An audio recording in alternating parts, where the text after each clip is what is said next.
My family doctor looked me straight in the eye and said, "See me right away." I thought it was about my heart. Turns out, it was about my son. What he revealed tore my world in half. Before I go on, tell me in the comments where you're listening from, and don't forget to subscribe. What happened next will shock you. I'll never forget the way the fluorescent lights hummed in that waiting room, like a swarm of bees trapped behind glass. That sound has stayed with me, thin, restless, unrelenting, like it knew something I didn't. The paint on the walls was the color of oatmeal, bland and heavy, the sort of beige that swallowed light instead of reflecting it. Magazines were stacked on the little wooden table, their glossy covers curled and yellowed, dated years back. The place smelled faintly of antiseptic and old coffee, the scent of every waiting room in America. I sat in a stiff-backed chair, my hands knotted together, trying to steady myself. I wasn't there for a routine checkup, not this time. I was there because my family doctor, Dr. Grant Whitfield, had called me personally. A man in his 60s, like me, doesn't get a personal call from a doctor unless it's serious. My mind had gone straight to the worst. My heart, my blood pressure, maybe something in the lungs. I'd prepared myself to hear that my body had finally caught up with my years. But when Dr. Whitfield opened the door and motioned me into his office, there was something in his face that stopped my breath before a word left his mouth. He closed the door behind me, slow and deliberate, then walked past me to his desk.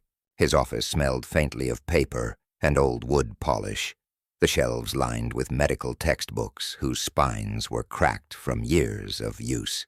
He didn't sit down right away, just stood there, staring at the floor as if weighing whether to say what he had to say at all. Finally, he lowered himself into his chair, folded his hands on the desk, and looked me dead in the eyes.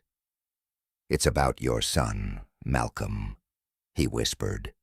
That name alone sent my stomach twisting. My boy, though he hadn't been a boy for a long time, 35 years old, a man by all accounts, with a sharp jawline, slick smile, and that confident handshake that always seemed to win people over. He had a way of walking into a room and owning it, like he belonged wherever he went. I had always believed he was ambitious, chasing something bigger. He told me he was working long hours in real estate, making big deals out in Raleigh, North Carolina, the kind of hustle you hope your children inherit. But the way Dr. Whitfield said his name, it wasn't the way you talk about a man making his way. It was the way you announce a tragedy, like a funeral bell tolling in broad daylight. I swallowed hard. "What about him?" Dr. Whitfield sighed, reached into a drawer, and pulled out a slim file. He slid it across the desk, his hand lingering on the manila cover like he was reluctant to let it go. "Malcolm's been using my name," he said quietly. "He's been forging prescriptions, not just for himself. He's been selling them." I froze. The words didn't make sense at first. It was like hearing a foreign language, my brain scrambling to catch up. I looked down at the file. It wasn't thick. 10, maybe 12 sheets of paper, but those thin pages felt like they weighed 100 pounds. Rows of numbers and medical codes filled the pages, neat and precise, stamped with Whitfield's license number and letterhead. But the handwriting on the prescriptions, slanted, jagged, almost angry on the page, that wasn't Whitfield's. That was Malcolm's. I'd know that scrawl anywhere, especially the way he wrote his capital M, like a slash across the paper, sharp and defiant. That was my son's hand. I felt my chest tighten, like an iron band had wrapped around me. "You're telling me my son is a criminal?" The doctor leaned back, his face shadowed. "I'm telling you he's dangerous, to himself and to others." I stared at the papers, unable to blink. Each prescription was like a knife twisting in my gut. My mind raced through memories. Malcolm borrowing money with promises he never kept. Malcolm bragging at Christmas about some mysterious deal that was going to change everything. Malcolm knocking on my door at midnight, restless eyes darting, asking for a small favor, but refusing to explain what it was. All the warning signs I'd smoothed over, telling myself it was just ambition gone sideways. Youthful mistakes, the kind a man grows out of. But this wasn't a mistake. This was betrayal written in ink and sealed with law. I shot up from my chair so fast it screeched against the linoleum floor. Why are you telling me this, Grant? Why not go straight to the police? Whitfield's gaze softened, though it didn't lose its weight. Because I've known you for 20 years, Harold. You're not just a patient. You're a friend. I thought, maybe a father should know before the world comes crashing down on his boy. The silence that followed pressed down on me heavier than the file in my hands. I picked it up anyway, clutching it as though it might burn me if I loosened my grip. My eyes skimmed the pages again, each signature screaming my son's name in my head. I wanted to throw it back at Whitfield, to deny it, to demand proof beyond the handwriting and codes. But the truth was already crawling beneath my skin, undeniable and merciless.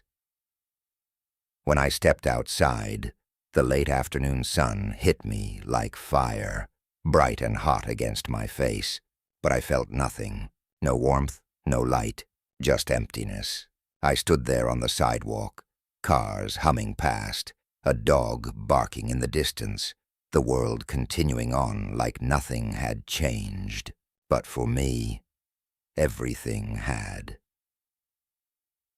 I looked down at the papers again. Malcolm's jagged writing glinting in the sunlight, mocking me from the page. A thought cut through me like broken glass, sharp and unrelenting. My own son had stolen a man's name, peddled poison to strangers, and wrapped it all in the trust of his father. The boy I raised had become a stranger I couldn't recognize. And as I clutched that file, another thought, darker still, began to form. If Dr. Whitfield was right, if the law was closing in, then my son's sins were about to crash down, not just on him, but on me.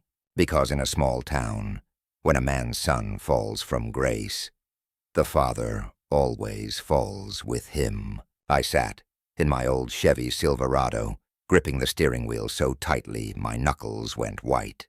The cracked leather of the wheel dug into my palms, but I didn't loosen my grip. Raleigh traffic buzzed around me in every direction. Horns bleating, engines revving, the sudden wail of a siren cutting through the air.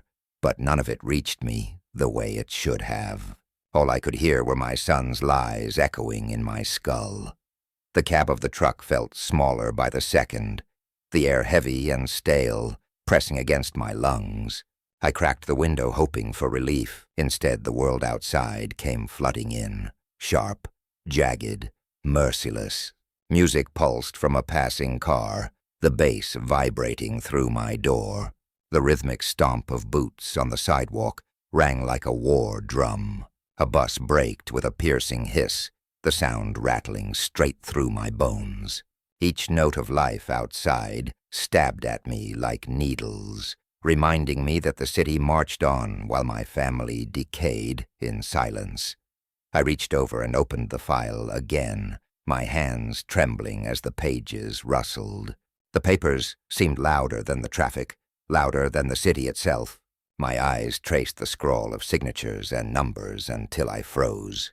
There it was, a knife to the gut. One prescription signed not with Dr. Whitfield's name, but with mine, Harold Whitman. The sight stole the air from my chest. I gasped so violently that a woman walking past the truck glanced through the window, startled. I turned away quickly, but shame burned through me. Malcolm hadn't only stolen Dr. Whitfield's name, he had stolen mine, my voice, my reputation, my very identity, as though I were just another mask for him to wear. The sound of that realization filled the cab, roaring louder than the honking horns outside. I could hear Malcolm's voice playing in my head, smooth and calm like it always had been. "Dad, you've got to trust me on this one. I know what I'm doing." But the memory twisted, his voice curling like smoke, turning taunting, cruel. I slammed the folder shut so hard the papers bent inside. "No," I muttered, my throat raw. "You don't know a damn thing about what you've done to me." The rest of the drive passed in fragments, my thoughts so loud they drowned out the world.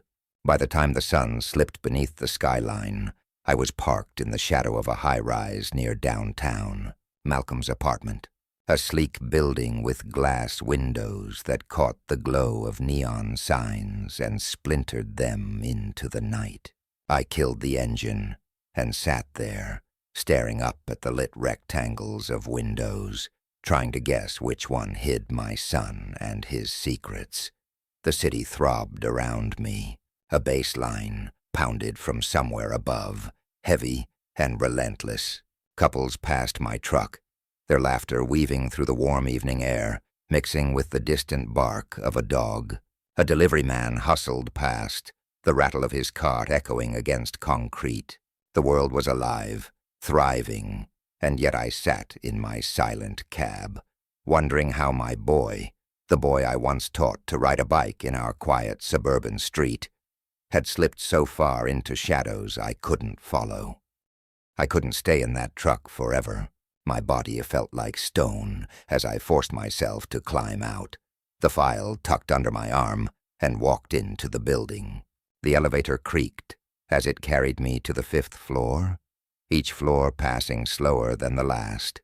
My heart thudded in my chest, not from age or blood pressure, but from the weight of what I was about to face. At his door, I lifted my hand and knocked. The sound echoed down the narrow hallway. For a moment, there was nothing. Then footsteps, a shuffle, hesitant, then silence. A lock clicked once, then again. Finally, Malcolm's voice, muffled but unmistakable. "Who is it?" I swallowed, forcing the word out softly. "It's me, son." The silence stretched. I could hear my own pulse in my ears. Then the door creaked open just enough for him to appear. Malcolm stood there in a white dress shirt, the top buttons undone, a gold chain gleaming at his collarbone. His hair was slicked back, his smile spreading wide, but it was too polished, too strained. "Dad," he said brightly. What a surprise, but his eyes betrayed him. They darted down the hallway, then back to me, then over his shoulder as if measuring every shadow. Behind him, I caught the faint hiss of a lighter flicking. Voices murmured low, then a burst of laughter, cut off abruptly, like someone realized too late that sound carried. I tried to glance past him, but Malcolm shifted, stepping into the doorway, his frame filling the space. His smile vanished. His voice dropped, low and sharp. "You shouldn't have come here." The way he said it, it wasn't the voice of a son speaking to his father.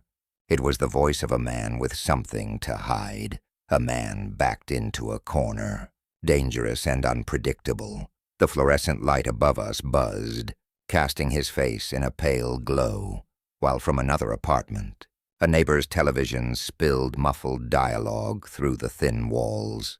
The hallway felt like a stage, every sound amplified, every movement etched in stark detail. And in that charged instant, as my son's eyes flicked with suspicion and fear, I understood something bone deep. Malcolm wasn't just reckless anymore. He wasn't just ambitious or careless. He was dangerous. The door shut behind me with a dull, final thunk, and in that instant, the air in Malcolm's apartment thickened like smoke. The space smelled of stale cologne and old cigarette smoke, layered with something acrid and chemical. I couldn't quiet the place. It clung to my throat, burned faintly in my nose. My ears caught the subtle scrape of chairs, the low murmur of voices halting mid-sentence. Then silence, a silence so heavy it pressed against my eardrums until they ached. "Dad," Malcolm said finally, His voice was coated in sugar, practiced and smooth. But underneath it I heard a fracture, a hesitation, like the crack in a dam that threatens to burst. "Why don't you sit down? You look tense." I didn't sit. I couldn't. My legs felt too tight, my heart too restless, pounding in my chest, as if it wanted to flee the room without me. Instead, I stood rooted in place, forcing myself to listen past his words.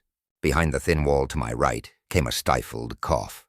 From deeper inside the apartment, the faint scrape of a drawer being shoved closed too quickly.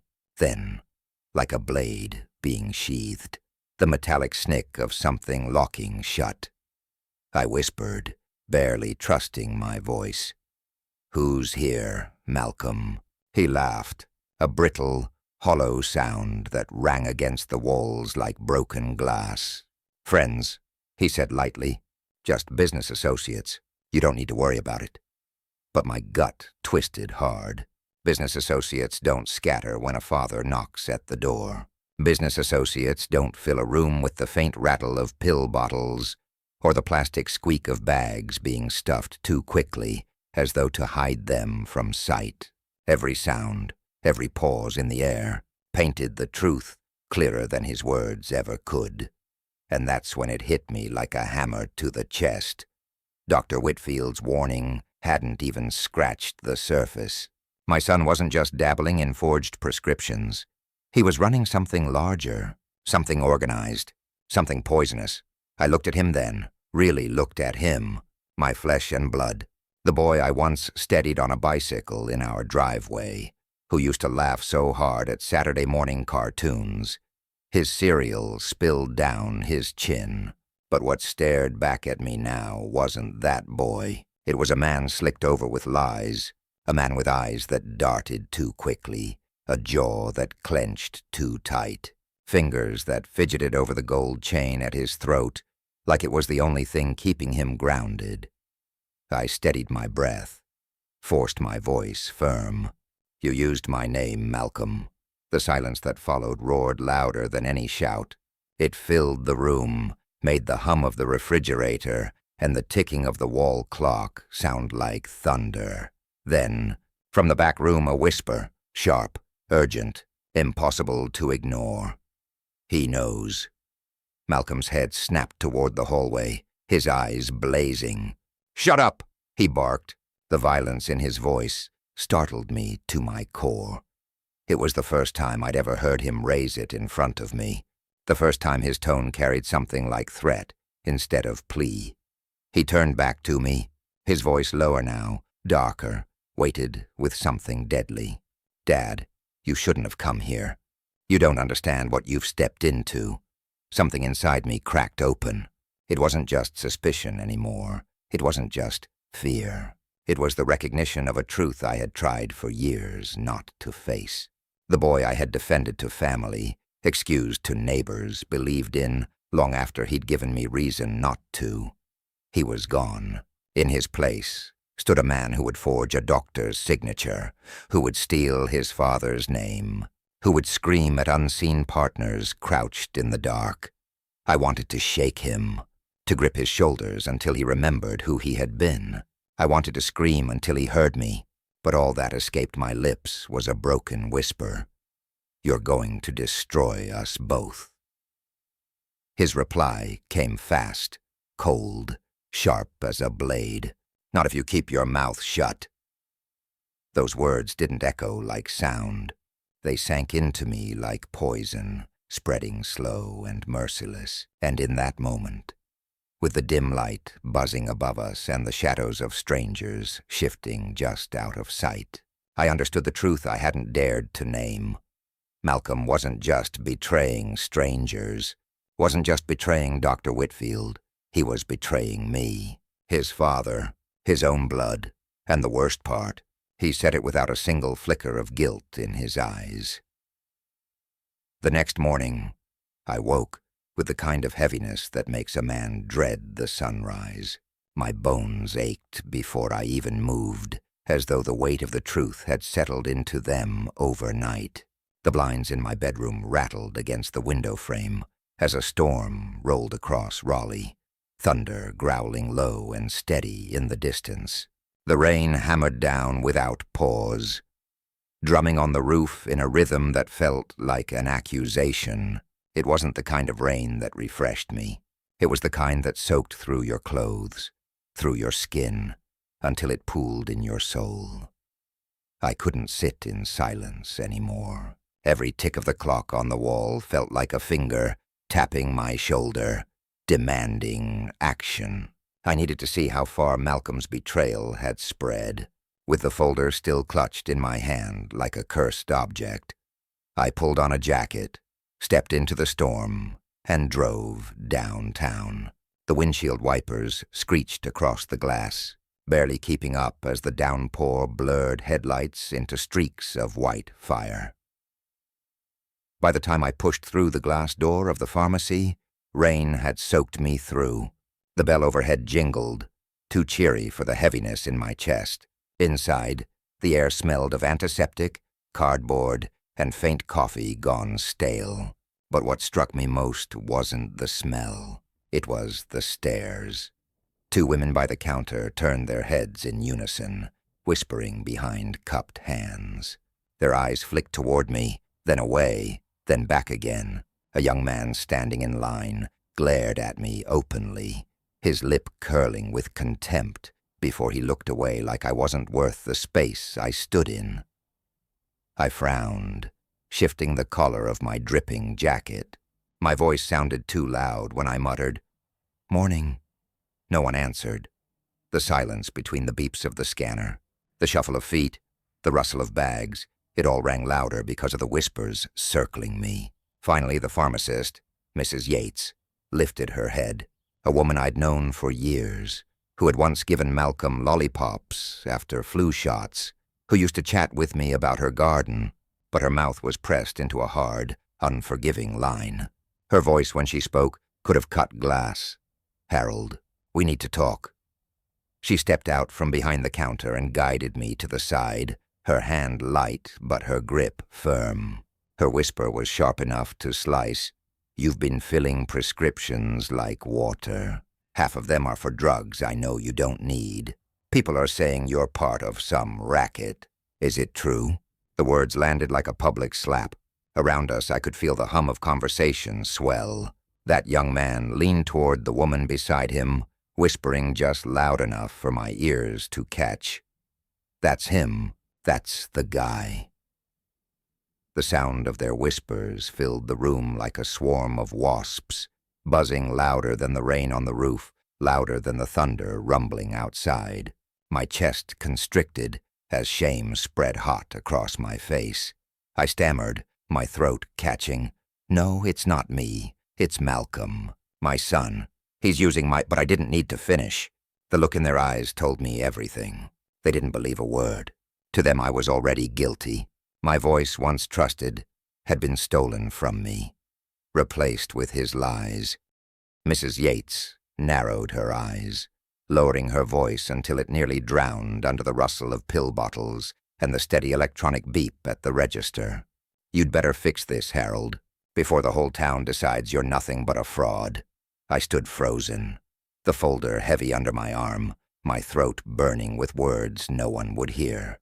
Then I turned and walked out, every step carrying the weight of their judgment. The bell jingled behind me again, bright and hollow, sealing their whispers into my memory. Outside, the storm had worsened. Rain pounded the pavement, bounced off the hoods of cars, turned the gutters into rushing rivers.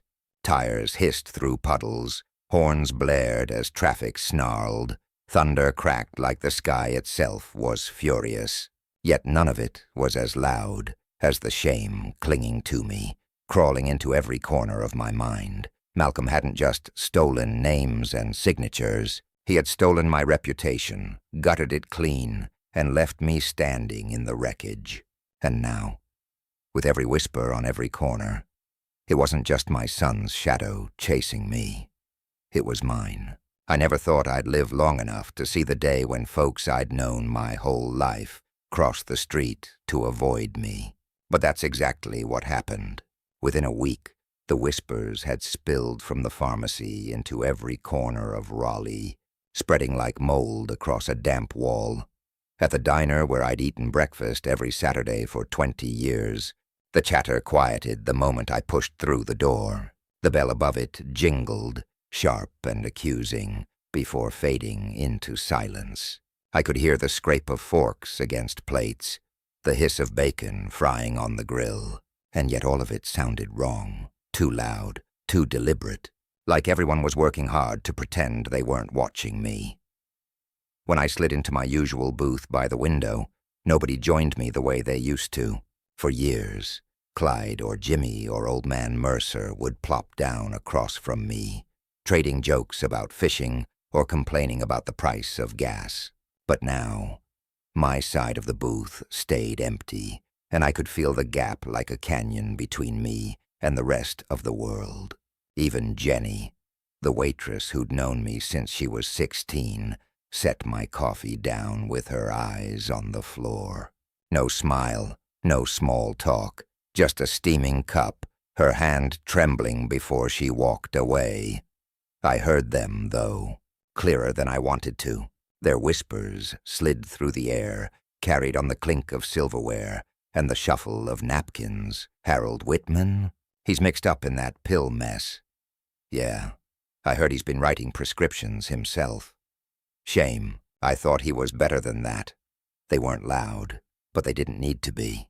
Their words curled into every corner, every crevice of that diner, until I could hardly breathe. My food arrived, eggs congealing on the plate, bacon already cooling. I didn't touch it. I just sat there, staring out at the rain-smeared glass, wondering how my son's sins had turned into my own public trial. Church should have been my refuge, but Sunday was worse. The organ poured warm notes through the sanctuary, but they couldn't drown out the whispers. People leaned together behind hymn books, muttering like children in a classroom. A mother pulled her son closer when I walked past, her eyes cutting through me like I was a threat. And Clyde, the same Clyde who used to slap me on the back after every service, who'd hauled in catfish with me more times than I could count, gave me nothing but a curt nod. No handshake, no smile, just a cold acknowledgement, like I was a stranger. It was all slipping through my fingers, my community, my good name, the sense of belonging that had anchored me for decades. Malcolm hadn't just forged prescriptions. He had forged a new version of me in the eyes of the town. A liar, a thief, a fraud. That night, I sat at my kitchen table with the folders spread out before me like a deck of cursed cards. The house was dark, except for the single lamp that burned overhead, casting a yellow cone of light across the papers. The edges dug into my fingertips as I touched them, sharp and unyielding. Malcolm's handwriting leapt from the pages, each forged prescription a fresh wound. The ink looked darker than I remembered, almost alive, like the paper itself wanted to shout my guilt to the world. I laid them out in rows, the same way I imagined he had stacked them before making his deals. Each sheet was a symbol of money stolen, of trust shattered, of my name dragged through the mud. My pulse thudded in my ears, keeping time with the rustle of papers as I shuffled them like evidence at a trial where I was both defendant and judge. And then I saw it, tucked between two prescriptions, folded and nearly forgotten, lay a small slip of paper. I smoothed it out with trembling fingers. A receipt, not from a pharmacy, but from a pawn shop. Capital Pawn and Loan. My eyes slid to the item listed, and the world tilted under me. A watch. Not just any watch. My father's railroad pocket watch. The one he'd carried every day of his life, its chain glinting against his vest as he worked the lines. When he passed, he left it to me. A piece of family history I'd kept in a wooden box for 40 years. I used to hold it in my hand on hard days, winding it carefully, listening to the soft tick that carried my father's memory forward. And Malcolm had taken it, pawned it, sold our legacy for quick cash. The betrayal twisted deeper than any whisper in town ever could. It wasn't just my name he'd stolen. It wasn't just my reputation he'd gutted. He had reached into the marrow of my life and ripped out the very thing that connected me to my father.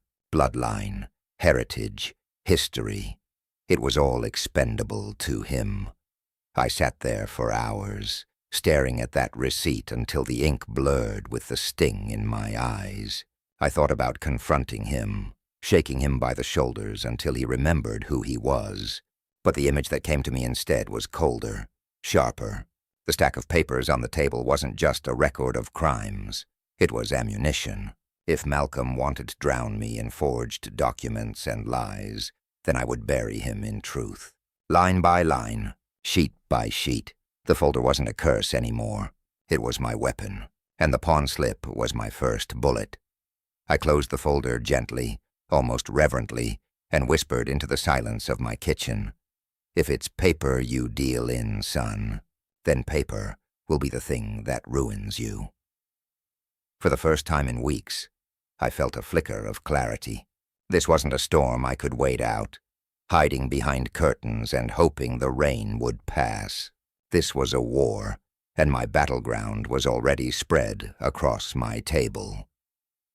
The storm outside had passed, but a new one had settled inside me. I woke before dawn, the silence of the house broken only by the creak of old floorboards beneath my slippers. The air smelled faintly of wet earth from last night's rain, sharp and clean, but to me, it carried no peace, only the weight of unfinished business. I sat on the porch with a mug of black coffee, steam curling into the cool morning air, and thought about the battlefield ahead. Every sip was bitter, not just from the grounds, but from the bile rising in my chest. The world around me was awake, but fragile. The streets glistened with rainwater, reflecting the amber glow of street lamps. The occasional car splashed through puddles, leaving behind the hiss of wet tires. Somewhere in the distance, a train horn moaned low and mournful, carrying across the city like a warning bell. Even the birds seemed hesitant, their chirps faint and uncertain as they tested the edges of the morning light. I pulled the pawn slip from the folder again, smoothing it flat against the wooden porch rail. The ink was smudged at the corner, but the address was clear. Capital Pawn and Loan.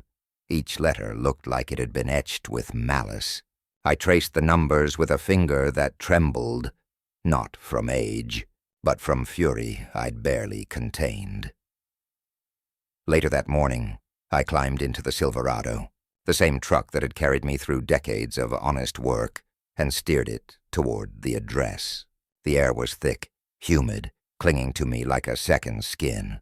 My hands slipped once on the wheel, slick with sweat.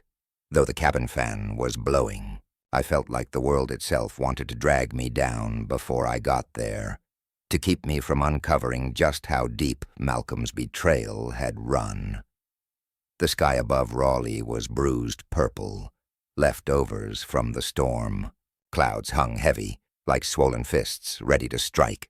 When I pulled into the parking lot, the scent of tar and gasoline hit me hard, mingling with the stink of wet trash from a nearby dumpster. Capital Pawn and Loan squatted between a boarded-up bar with cracked windows and a tattoo parlor buzzing faintly with the hum of a machine behind its neon glow. The pawnshop's own sign flickered weakly, red letters sputtering like they were too ashamed to fully light. Inside it smelled of dust and metal, as if time itself had been locked in a cage and left to rot. The air was thick with neglect, wood polish gone stale, carpet damp with years of tracked-in rain.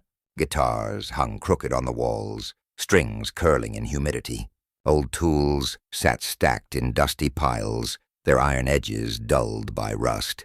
Behind glass cases sat jewelry and watches, countless watches, each one ticking silently in a chorus of lost stories. My heart thumped harder with every piece my eyes landed on.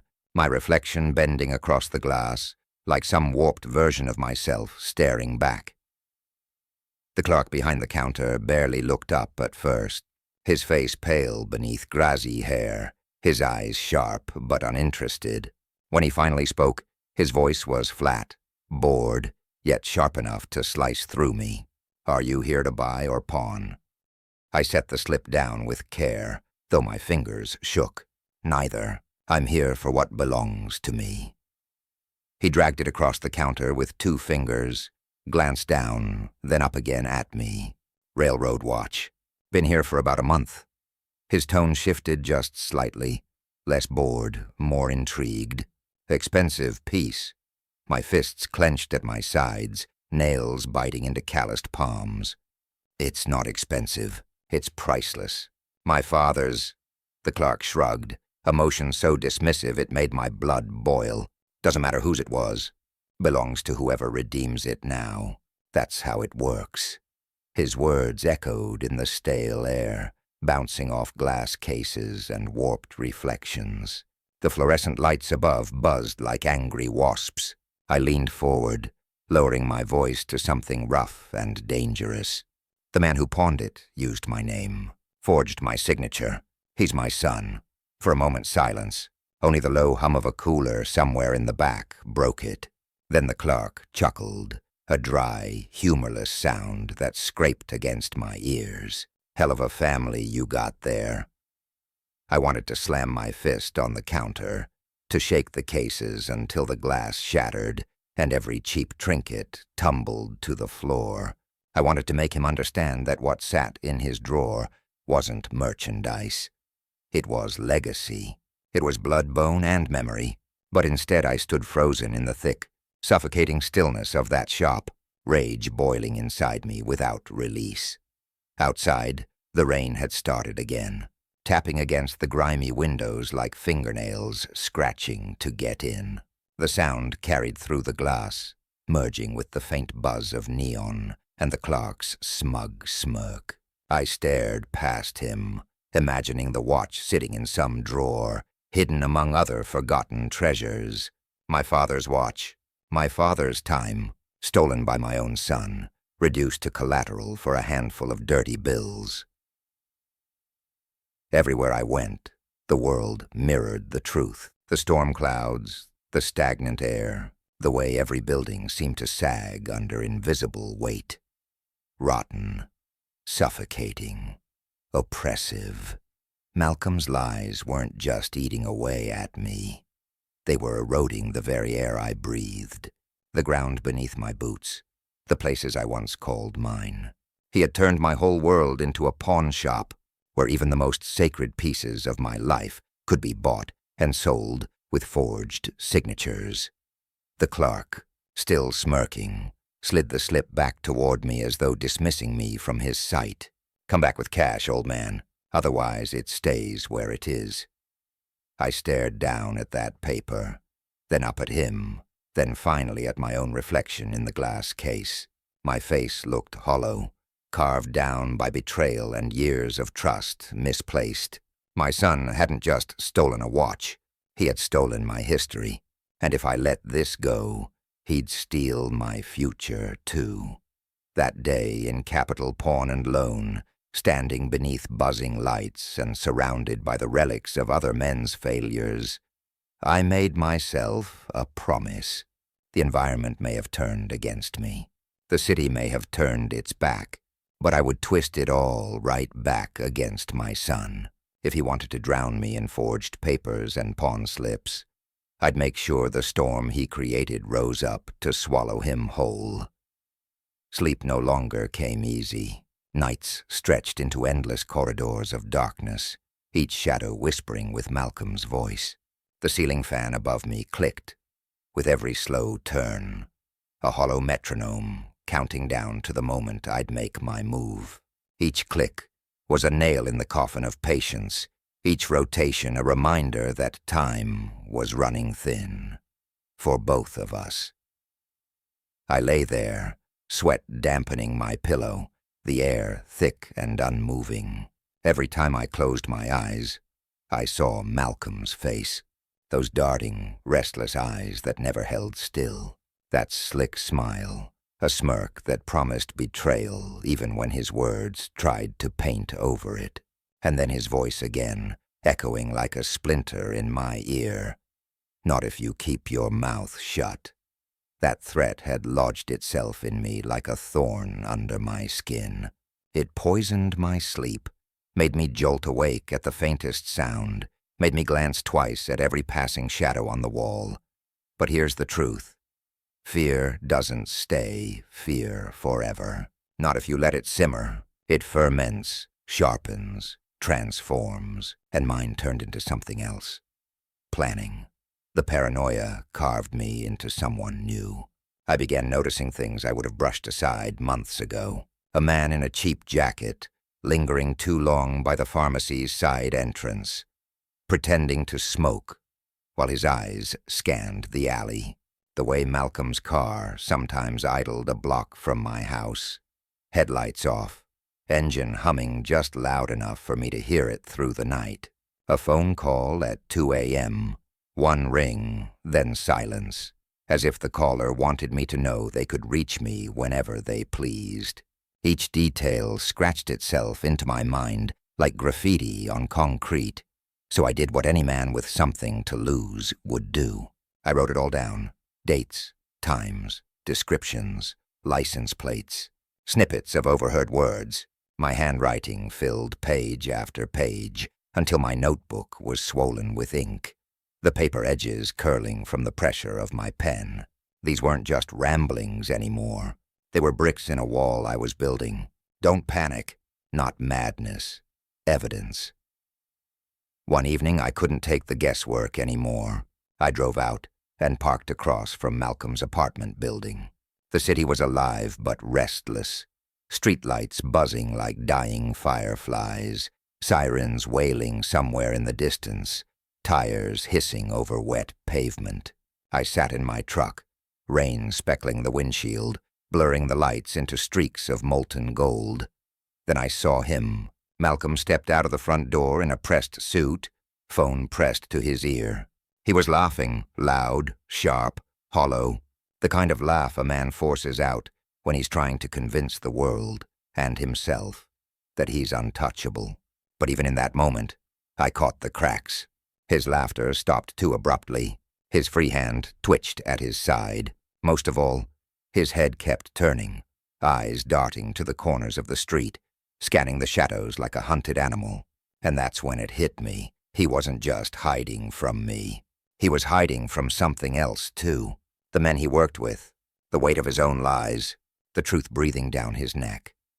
A strange calm washed over me then. My revenge couldn't just be about rage. Rage is sloppy, blind, loud. No, mine had to be colder than that. It had to be deliberate, surgical. Malcolm had built his little empire with forged names, forged signatures, forged papers. I would dismantle it with real ones. Truth instead of lies, fact instead of forgery. I imagined it then, feeding those papers, those pawn slips, those forged prescriptions into the right hands, quietly, piece by piece. No dramatic confrontation in the street. No yelling matches across dinner tables. I wouldn't strike him with fists or fury. I'd turn his own tricks against him, let the paranoia eat him alive until he crumbled from the inside.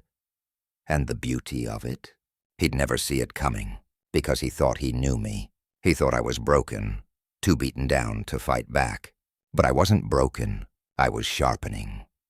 As I drove home, the world outside blurred into streaks of light and shadow, the street lamps bleeding through the wet windshield like veins of fire. My chest no longer felt crushed beneath paranoia. For the first time in weeks, it felt like I could breathe, because the fear was no longer mine alone. It belonged to Malcolm now.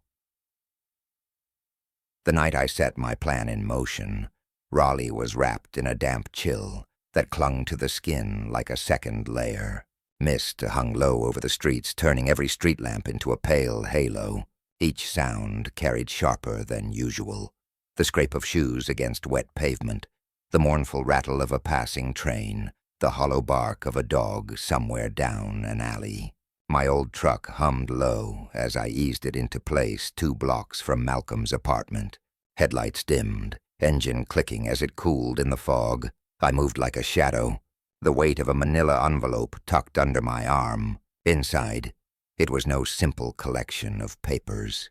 It was weeks of labor, sleepless nights poured into every sheet. Photocopies of forged prescriptions bearing my name. The pawn slip with Malcolm's scrawled lie, selling away my father's watch. Pages of my own handwritten notes about his movements, about the men who came and went from his door at hours when decent folk slept. Even statements, real, signed, neighbors who had seen too much and finally agreed to speak. It was proof, stacked and sharp, the kind of proof that cut deeper than any knife. The building loomed above me, brick-stained dark from decades of storms, windows yellow with the dim glow of sleepless tenants. Inside, the hallway smelled of damp carpet and stale cigarettes, the kind of smell that clings to old buildings like guilt.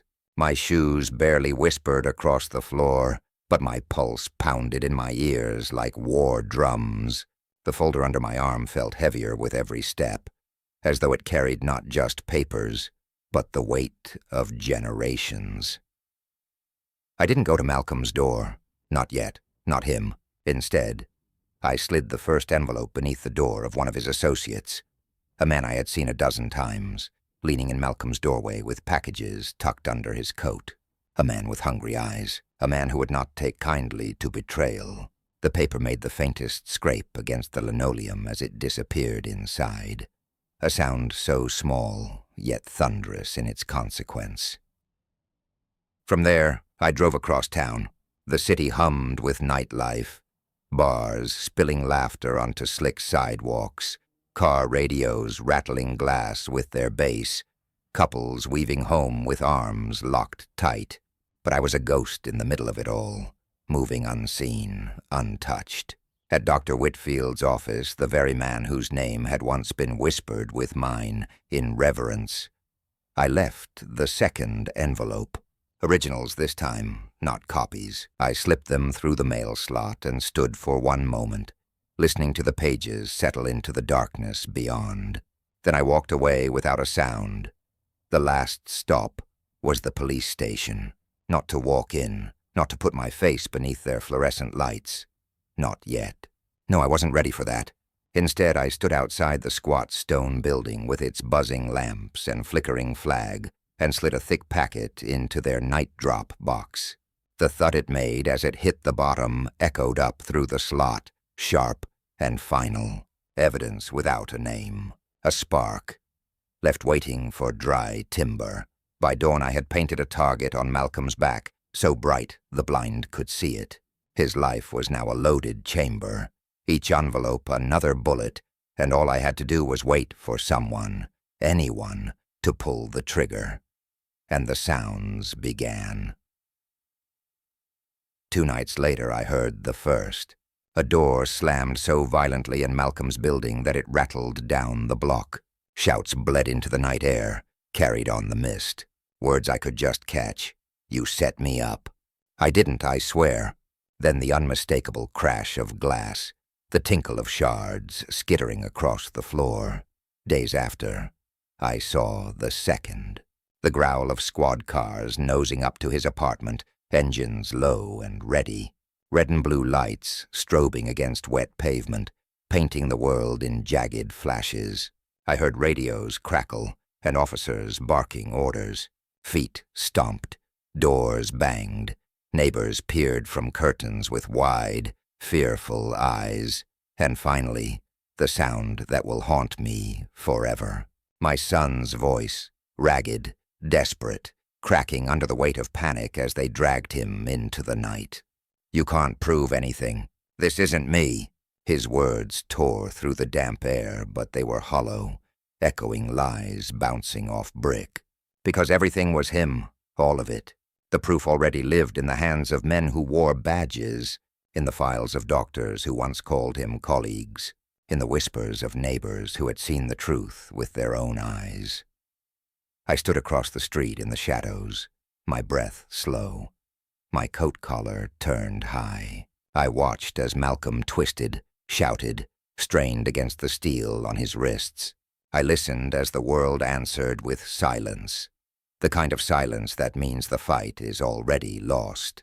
Every sound around me, the slam of the cruiser door, the squeal of tires as it pulled away, the hiss of rain against the pavement, was a note in the song of revenge I had composed. And as I stood there in the damp and the dark, I knew the melody was playing perfectly, but revenge has a way of echoing. And even as I turned away from the flashing lights, I wondered if the song was truly finished, or if the next verse was already waiting to be written. The night Malcolm was taken away, I didn't sleep. I sat in my armchair by the window, the house dark, except for the faint glow of the streetlight outside. The world was quiet now, too quiet. No phones ringing in the dead of night, no shadows of his car idling down the street. Just the creak of the old house settling and the occasional sigh of the wind against the eaves. For the first time in months, silence wasn't suffocating. It was a release, but it was also haunting, like a hymn played too slowly at a funeral. My chest rose and fell in the dim light, but my mind refused to rest. Revenge doesn't end with a slammed jail door. It lingers, it seeps into your bones, it waits. I kept replaying the look on Malcolm's face when the officers led him out, his mouth spitting protests, but his eyes, oh, those eyes, wild, frantic, scanning the crowd as if he could feel me there in the shadows. He didn't see me that night. I made sure of it. But I saw him, and I'll never forget the moment his gaze swept the darkness, desperate, searching, terrified he'd been betrayed by more than just strangers. The days after, blurred like rain sliding down glass. The whispers around Raleigh shifted, reshaped themselves like gossip always does. At the diner, instead of contempt, I caught fragments of pity. Turns out Harold wasn't the one after all. Can you imagine? Your own boy doing that to you? Jenny, the waitress, set my coffee down softer than she had in months. And for the first time, she dared to look me in the eye.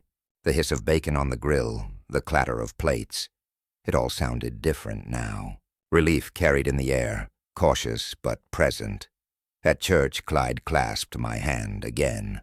Not the firm grip we'd once shared, but enough to remind me I wasn't cast out anymore. The organ's notes swelled, rising toward the rafters, and for a fleeting moment, I let the sound wash over me like absolution. My name was mending, stitch by stitch, in the mouths of others. But when I walked into the pawn shop, the world tilted. The clerk's eyes lingered on me, with something between shame and curiosity. He didn't speak, not at first, but when I placed the paperwork and police report on the counter, he wordlessly reached into a drawer and placed the watch before me. The weight of it almost crushed me. Cold brass pressed against my palm, heavy as memory itself. I clicked it open, and the ticking, faint, fragile, poured into my ears. A sound I hadn't heard in decades, yet one that instantly dragged me back. My father's voice in the yard, calling me at dusk, his hand on my shoulder the day I left for college. That watch had marked time for men before me, and now it marked the ruin of the man after me. I slipped it into my pocket, but it didn't feel like triumph. It felt like ashes, like carrying a gravestone with me. That evening I sat on the porch as the cicadas screamed in the dark, their chorus rising above the steady chirp of crickets. My rocking chair creaked beneath me, the wood worn smooth by years of use. In my lap, the watch ticked on. Every beat was a reminder that while I had won back my name, I had lost something far greater. I asked myself the question I had been avoiding. Had I saved my reputation, or had I destroyed my son? The documents, the pawn slips, the sworn testimonies, They had done their job. My revenge was sharp, surgical, and precise. But in cutting him down, had I severed my own bloodline? The echoes of his childhood wouldn't leave me. His laughter as a boy when I pushed him higher on the swing. His nervous voice the first time he asked for shaving advice. The way he used to fall asleep on the couch with Saturday morning cartoons still flickering with the screen. Revenge doesn't silence those sounds. It amplifies them. The quiet after victory is not peace. It's a mirror, reflecting everything you can't bring back. And as the night wrapped tighter around me, with the crickets and cicadas howling like ghosts, I realized the war wasn't done. Malcolm sat behind bars, but the battle in my chest raged on, because revenge isn't the end of the story. It's the start of another. And this story still had one more chapter to be told. The courthouse smelled faintly of old paper and lemon polish, the kind of scent that seeps into the wood after decades of judgment and confession. I sat stiff on the wooden bench, my back aching, my father's pocket watch heavy in my palm. Each tick was deliberate, unhurried, steady as a heartbeat. Every second was a reminder. Time had carried me through storms worse than this, and it would carry me through again. The bailiff called the room to order, his voice echoing off the high ceiling like a cannon blast. The crowd shifted, benches creaked, and the room seemed to hold its breath as the deputies led Malcolm in. He shuffled forward in an orange jumpsuit, chains rattling with each step. For the first time since this nightmare began, he looked small. His shoulders, once thrown back with swagger, now sagged under the weight of shame. His eyes darted around the room, quick and sharp, but the fire in them was gone. What remained was something raw, fear, exhaustion, maybe even regret. When his gaze landed on me, he froze mid-step. The clank of his chains echoed, harsh and metallic, before the deputies nudged him forward. His lips parted, and in a voice I could barely hear, he mouthed a single word. Dad. It wasn't smooth. It wasn't part of some manipulation. It was raw, jagged, and unguarded, and it cracked something deep in me that I had built layer by layer to protect myself.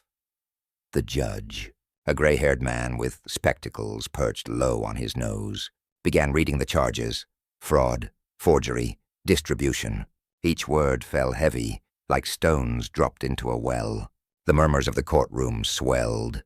Papers rustled, pens scratched across legal pads. Overhead, the ceiling fan whirred with a faint groan, slicing the silence in measured rotations. But all of that faded to the background. What I heard most clearly was the sound of my son's breathing, a ragged, uneven rhythm just a few feet away, the sound of a man who was facing the ruins of his own making. The prosecutor's voice droned on, laying out evidence, testimonies, and the litany of consequences. I had lived with these details for months, but hearing them out loud, declared for the world, pressed on me with new weight. I could see Malcolm flinch when his name was tied to each forgery, each lie. He squirmed when the pawnshop receipts were presented, when the doctor's statements were read. The slick smile that once seemed glued to his face was nowhere to be found.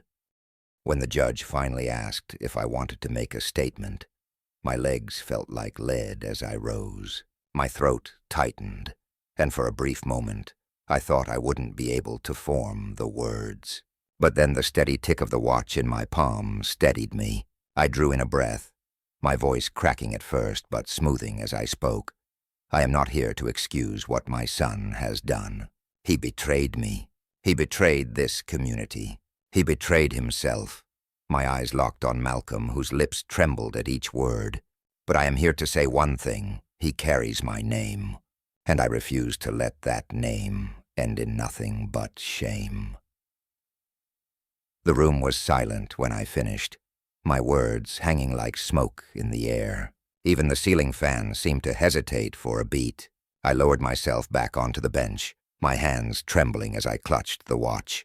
It ticked on, indifferent to verdicts and tears. Malcolm's eyes glistened. He didn't look like the man who had smirked in my kitchen weeks ago, threatening me with his arrogance. No, he looked like the boy I remembered.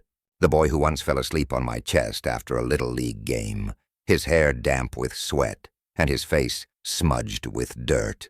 The boy who had once asked me, in a trembling voice, if heroes were real. For just a moment, the years of lies and anger dissolved, and all I saw was my son. The gavel came down, sharp and final. The judge's sentence rang through the chamber, each year pronounced like a nail driven into wood. The sound reverberated off the paneled walls, echoing like the slam of a heavy door. It was over. The courtroom exhaled in unison. Papers shuffled, voices whispered, chains clinked as the deputies moved to escort Malcolm out. But for me, time seemed to pause. My son glanced back as they turned him toward the exit. His mouth didn't move, but his eyes spoke. They pleaded, they questioned, they reached across the gulf we had carved between us. I didn't move. I simply held his gaze until the door closed behind him, sealing him away for the years ahead. When I stepped out into the bright sun of the courthouse steps, the world felt strangely lighter. The air smelled of car exhaust and fresh-cut grass, a mix of the ordinary and the eternal. Reporters murmured among themselves, townsfolk whispered, but none of it touched me. I was somewhere else entirely, inside the silence of my own heart, weighing the cost of revenge against the faint hope of redemption. Back home, the house welcomed me with its familiar creaks and shadows. I wound my father's pocket watch and placed it on the mantel. Its ticking filled the living room, soft and steady, blending with the gentle patter of rain on the window. That sound, once background noise, now carried a weight I hadn't noticed before. It wasn't just a clock marking seconds. It was a reminder of legacy, of men who had carried burdens before me, of names passed down with both pride and pain. I sat in my armchair, staring at the mantel. I thought of Malcolm in a cell, of the years stretched out before him. I thought of the possibility, slim but real, that he might use that time to face himself, to claw back some measure of dignity. Maybe one day, when he walked free again, he'd understand the full weight of what I had done, not to ruin him, but to save him from drowning in his own lies. The Whitman name would endure, not as a stain, not as a whisper of disgrace, but as a story of betrayal, of justice, and perhaps one day, of redemption. And if that day came, if my son ever found his way back to the man he could have been, then maybe the sound of this watch ticking would no longer feel like a reminder of loss. Maybe it would sound like hope. For now, that was enough.